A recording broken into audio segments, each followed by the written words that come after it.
રાધે રાધે, જય સિયારામ. આપણે શ્રી શ્રી સુદર્શન સિંહજી ચક્ર નું ચરિત્ર ચાલે છે. સુદર્શન સિંહજી ચક્ર ભાઈના મૃત્યુ પછી ઘર છોડીને નીકળી પડ્યા છે. ક્યાં જવાનું છે, ક્યાં ઉતારો રાખશી, આ તે કઈ ખબર નથી. કઈ એટલે કઈ ખબર નથી. બસ કૃષ્ણના ભરોસે ઘર છોડીને નીકળી પડ્યા છે સુદર્શનજી ચક્ર. અને ભક્તિ પણ આ રીતે જ થાય. ભક્તિ કરવી હોય તો પૂર્ણ વિશ્વાસ રાખવો પડે ભગવાન ઉપર. ભગવાન ઉપર વિશ્વાસ રાખ્યા વગર ભક્તિ નથી થતી. ભક્તિ કરવી હોય તો વિશ્વાસ રાખવાનો કે ભગવાન હું જ્યાં જાય ત્યાં મારું ભરણ પોષણ કરી દેશે. જેને દાંત દીધા છે એ ચાવવાનું પણ દેશે એવો વિશ્વાસ રાખીને ભગવાનની ભક્તિ કરવી જોઈએ. વિશ્વાસ સાથે. વિશ્વાસ ન તૂટવો જોઈએ. આવી વસ્તુ છે. તો ઘરેથી નીકળ્યા અને ઠાકોરજીએ શું સુંદર વ્યવસ્થા કરી દીધી. એને અખંડાનંદ સરસ્વતી મળી ગયા. શાંતનુ વિહારી દ્વિવેદી. સંન્યાસ પછી એનું નામ અખંડાનંદ સરસ્વતી પડે છે. ઈ અખંડાનંદ સરસ્વતી ઈ બે જણા મિત્ર હતા. એટલે અખંડાનંદ સરસ્વતી કે મારા ઘરે આયલા આવો ઈ કે અરે તમારે કાંઈ ચિંતા કરવાની જરૂર નથી, મારા ઘરે આવો. અને પછી અખંડાનંદ સરસ્વતીના ઘરે ગયા સુદર્શનજી ચક્ર અને પોતાના ભાઈની જેમ 2 વર્ષ માટે સાથે રાખ્યા. 2 વર્ષ સુદર્શનજી ચક્ર અખંડાનંદ સરસ્વતીના ઘરે રહ્યા. અને સુદર્શનજી ચક્ર લખે છે કે શાંતનુ વિહારી દ્વિવેદી, અખંડાનંદ સરસ્વતી મારા મિત્ર છે, મારા બધા છે, કારણ કે એને મને આશરો આપ્યો. એના માટે હું શું લખું કે 2-3 વર્ષ સુધી એને સગા ભાઈની જેમ મને સાચવ્યો. મને ભ્રમણ કરાવ્યા, સંતોના દર્શન કરાવ્યા. અત્યારે પણ હું એના ઘરને મારું ઘર જ માનું છું, એના કુટુંબને મારું કુટુંબ જ માનું છું. એટલો અમારા વચ્ચે મિત્રતાનો કે વ્યવહાર હતો. આ અખંડાનંદ સરસ્વતી વિશે બોલે છે સુદર્શન સિંહજી ચક્ર. પછી અખંડાનંદ સરસ્વતીના ઘરે જયારે રહેતા ને સુદર્શનજી ચક્ર, ત્યારે અહીંયા નિત્ય પ્રતિ ભાગવત કથા થતી.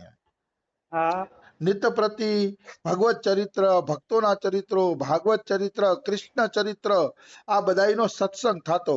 કારણ કે ભક્ત મળે એટલે કઈ સમય થોડો બગાડે. ભક્ત જ્યારે ભક્તને મળશે ત્યારે હરિચર્ચા જ થશે. संत से संत मिले तो हो जाए बातम बात, और गधे से गधा मिले तो हो जाए लातम लात. ગધેડા જેવા હોય ઘણા હો, ખાલી લાતમ લાત જ કરતા હોય, અમે હાચા તમે ખોટા, આ તે. એવા ગધેડા જેવા સંતો હોય કે જે લાતમ લાત કરવા વાળા હોય. અને અમુક હાચા સંતો હોય, મળે એટલે ભગવત ચર્ચા કરે. તમારું ઊંચું અમારું ઊંચું, તમારી નિષ્ઠા સાચી અમારી નિષ્ઠા સાચી, બધાની નિષ્ઠા પોતપોતાની જગ્યાએ સાચી છે. આવું જે બોલે ને ઈ જ સત્સંગ કરી શકે. મારું ઊંચું ને તારું ખોટું નહીં કરે ને, એ લાતમ લાત જ કરે, એ સત્સંગ ન કરી શકે. એને સત્સંગનો આનંદ મળતો નથી. આવી વસ્તુ છે. તો અખંડાનંદ સરસ્વતી સાથે 2-3 વર્ષ સુદર્શનજી રહ્યા, સત્સંગ ચર્ચા કરી અને સત્સંગનો ખૂબ જ આનંદ લીધો. અખંડાનંદ સરસ્વતીની માતાજી તો સુદર્શનને એટલો બધો પ્રેમ કરતા કે અખંડાનંદ સરસ્વતી એમ કહે છે કે મારી મા તો મારા કરતા તમને વધુ પ્રેમ કરતા હોય એવું લાગે છે. અખંડાનંદ પોતે કહેતા મીઠી ભાષામાં. હવે બહેનું એવું કે અખંડાનંદ સરસ્વતીના ઘરે રહેતા ત્યારે સુદર્શનજી હાંજના જુવાર અને બાજરાના ખેતરમાં વયા જતા. એકાંત જીવન ગાળવા માટે જુવાર અને બાજરાના ખેતરમાં પોતે વયા જતા.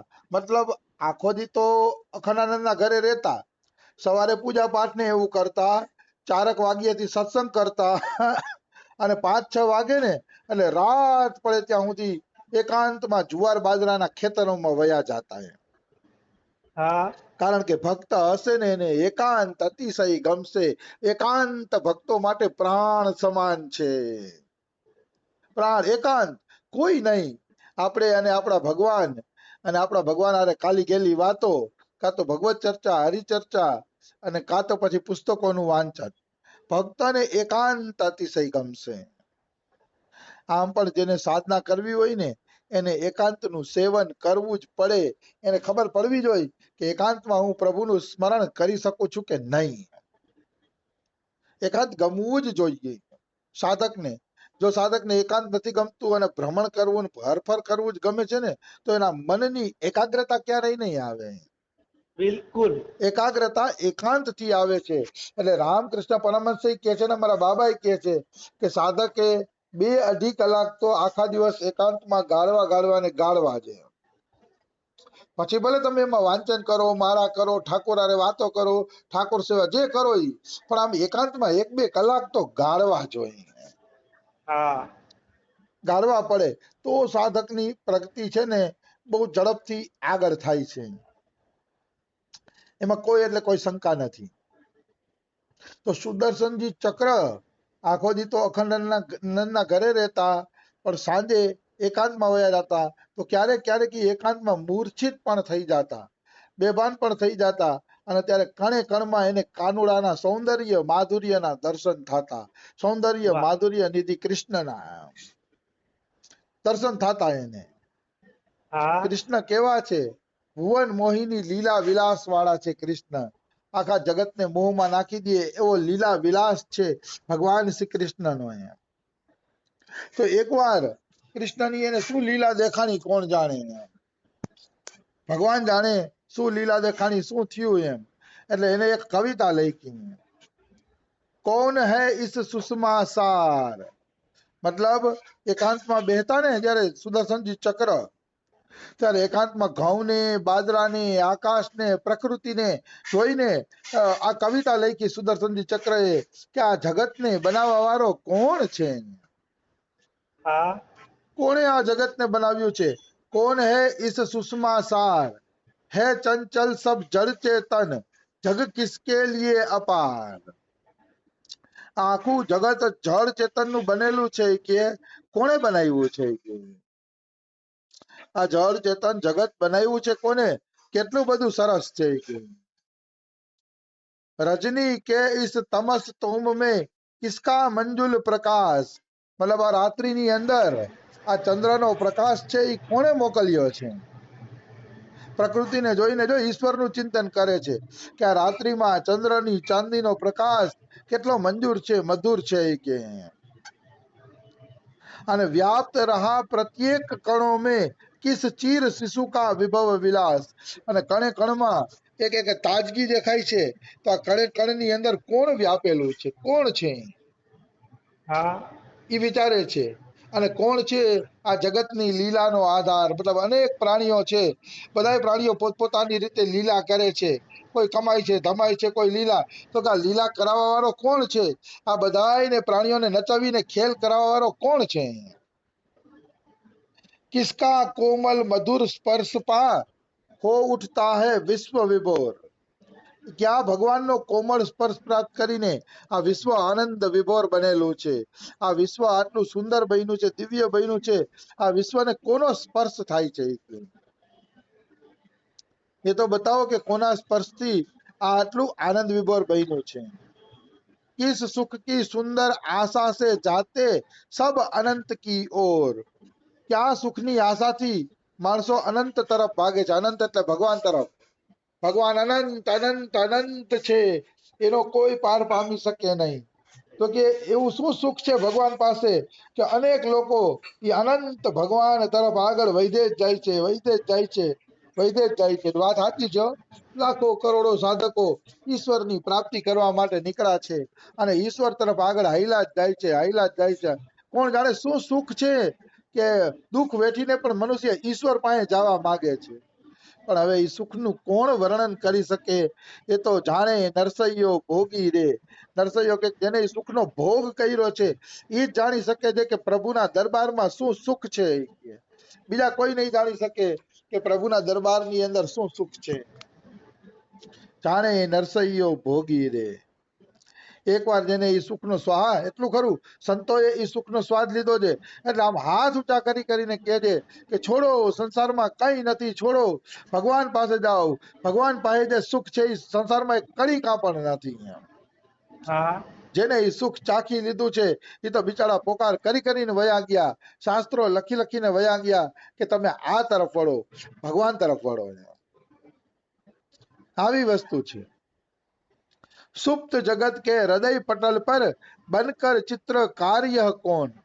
મતલબ આ જગતના પન્ના ઉપર આ કયો ચિત્રકાર છે, મતલબ ભગવાન કેવો ચિત્રકાર છે કે એને જગતમાં કેવી સરસ મજાની ચિત્ર બનાવ્યું. ક્યાંક બગીચા બનાવ્યા, ક્યાંક પર્વત બનાવ્યા, ક્યાંક નદીઓ બનાવી, ક્યાંક શહેર બનાવ્યા, ક્યાંક ગામડા બનાવ્યા. કોણ જાણે આ ચિત્રકારે ધરતી રૂપી કાગળિયા ઉપર કેટલું સરસ ચિત્ર બનાવી દીધું છે.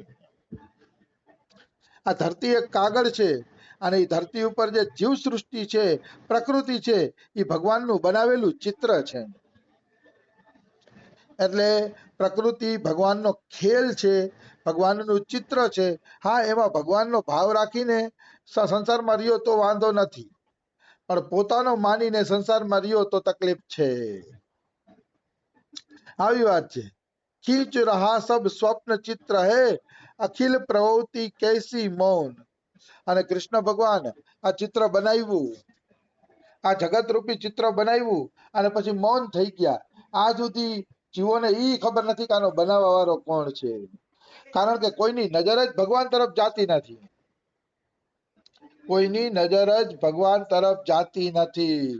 એટલે આજ સુધી આ જગતના મૂર્ખ માણસો વિચારતા નથી કે આટલું સુંદર જગત છે તો આનો બનાવવા વાળો કોણ છે. એકવાર કોઈની નજર ગઈ કે આ જગત સુંદર છે અને એનો બનાવવા વાળો કોણ છે, એકવાર એ તરફ તમારી નજર ગઈ એટલે માનવાનું કે તમને હવે ભગવત પ્રાપ્તિ થવાની તૈયારી છે. જેને હા ભગવત પ્રાપ્તિ થવાની તૈયારી હોય ને એને જ આવા વિચાર આવે છે કે આ જગત કોણે બનાવ્યું છે, લાવો એ બનાવવા વાળા તરફ આગળ વધીએ. આવી વસ્તુ છે. દાખલા તરીકે તમે જુઓ, વૃક્ષો છે ને એક જ પાણી પીવે છે, તો એ પાણીમાંથી ફૂલ ગુલાબી થાય છે, એ જ પાણીમાંથી કેરી મીઠી થાય છે, એ જ પાણીમાંથી લીમડો કડવો થાય છે. આ કેવી બનાવટ છે જુઓ તમે. હા વૃક્ષો પાણી તો એક જ પીવે છે, મીઠું પાણી. કઈ વૃક્ષો છાશ ને દૂધ ને દહીં ને એવું તો પીતા નથી. બધા એક હરખું પાણી પીવે છે, તોય તમે જુઓ નારિયેળમાં મીઠું પાણી અને લીંબોડી બધી કડવી. હા આનું કારણ છે, આ છે ઈશ્વરના ખેલ. ઈશ્વરના ખેલ છે. જો ઈશ્વરના ખેલને કોઈ નજીકતાથી જોઈ લઈએ અને ભાવથી જોઈ લઈએ ને તો ખતમ, એ ભગવાન તરફ વળી જ જશે એ જીવ. એમાં કોઈ એટલે કોઈ શંકા નથી. યહ ભ્રમ મોહ ક્ષણિક તૃષ્ણામય ક્યો સબને અપનાયા. આ સંસાર એક ભ્રમ છે, મોહ છે, ક્ષણિક છે, તૃષ્ણામય છે. તો જગતના લોકો એને અપનાવીને કેમ બેઠા છે? છોડો એ જગતને અને ભગવાન તરફ વળો. આ તૃષ્ણામય જગત, આ સુદર્શનજી ચક્રની પોતાની કવિતા જો એકાંતમાં જાતા ને ત્યારે લખતા. હા એકાંતમાં જઈને એને આવો ભાવ થતો ને એટલે લખતા. એને પ્રકૃતિના ખોળામાં કેટલો આનંદ મળતો હશે, ત્યારે એને આ લખ્યું છે કે ઓલા જગતના ચિત્રકાર તરફ નજર કરો, સંસાર તરફ નજર ન કરો, સંસાર તો માયા છે. એટલે કે છે કે ભ્રમ મોહ તૃષ્ણા આને હુકામ અપનાવીને બેઠા છો, કે એને છોડો. અરે કહા ક્યા ઇન્દ્રજાલ યહ સારા જિસકી માયા, વહી તો નટખટ નંદ દુલારા. મતલબ આખું જગત જેની માયા છે એ છે નટખટ નંદ દુલારો ભગવાન શ્રી કૃષ્ણ. મતલબ આ જગતને બનાવવા વાળો પણ કૃષ્ણ છે, આ જગતમાં રંગ પૂરવા વાળો કૃષ્ણ છે, બધું કૃષ્ણ છે. તો ચિત્ર આટલું સુંદર છે તો ચિત્રકાર કેટલો સુંદર હશે, ચિત્રકારમાં કેટલી કળા હશે, એની તરફ તમે ધ્યાન દો. જો એની તરફ ધ્યાન નહીં દો તો તમે ક્યારેય ચિત્રકારને પ્રાપ્ત નહીં કરી શકો. એ હા ચિત્રકારને પ્રાપ્ત કરવા હોય તો ધ્યાન દેવું પડશે, ચિત્રકાર તરફ નજર કરવી પડશે, ત્યારે એ ચિત્રકાર તમને પ્રાપ્ત થશે. અને ચિત્રકાર મળી ગયો તો આ જગતની અનંત બ્રહ્માંડોના ચિત્રો તમે જોઈ શકશો. આ ચિત્રકારે એક પૃથ્વીમાં ચિત્ર નથી બનાવ્યું, અનંત બ્રહ્માંડો બનાવ્યા છે. એ બધા બ્રહ્માંડના ચિત્રો તમને જોવા મળશે જો તમે ચિત્રકારની પ્રાપ્તિ કરી લેશો ને તો. આવી વસ્તુ છે. તો સમય થઈ ગયો છે, બીજું આપણે કાલે લઈ લેશી. રાધે રાધે, જય સિયા રામ. રાધે